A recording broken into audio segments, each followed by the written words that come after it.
नमस्कार मित्रांनो, मनी मॅनेजर्सच्या निफ्टी ॲनालिसिसमध्ये आपले स्वागत आहे। आज निफ्टी गॅपडाऊन ओपन झाली 22,345ला आणि 22,314चा लो बनवून स्लोली अपसाईड मूव्ह करत साधारण 11च्या सुमारास 22,485चा हाय दिला आणि नंतर डाऊन मूव्ह करत पुन्हा 22,400चा सपोर्ट घेऊन साईडवेज मूव्ह करत क्लोजिंगला अपसाईड मूव्ह दिली। 22,522चा हाय बनवला आणि 22,497ला क्लोज झाली। एकंदरीत काल निफ्टीने डाऊन मूव्ह घेतली आणि आज निफ्टीने अप मूव्ह केली आहे, म्हणजेच निफ्टी साईडवेज मूव्हमेंट करत आहे। जोपर्यंत निफ्टी 22,680 ब्रेक करून सस्टेन राहत नाही तोपर्यंत अपसाईड मूव्हमेंट कंटिन्यू होऊ शकत नाही।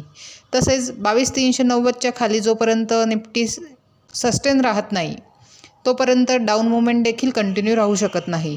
सो 22,680 आणि 22,390 या दोन महत्त्वाच्या लेवल्स आहेत चांगला ट्रेड करण्यासाठी।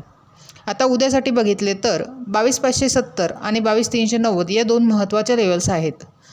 22,570 ब्रेक झाले आणि निफ्टी सस्टेन राहिली तर 22,680 हे पहिले टार्गेट आणि 22,800 हे दुसरे टार्गेट हिट होऊ शकते। तसेच जर निफ्टीने 22,460 खाली ब्रेक केले तर निफ्टी 22,390 पर्यंत जाण्याची शक्यता आहे आणि जर कंटिन्यू डाऊन मूव्हमेंट झाली तर 22,240 हे नेक्स्ट टार्गेट हिट होऊ शकते।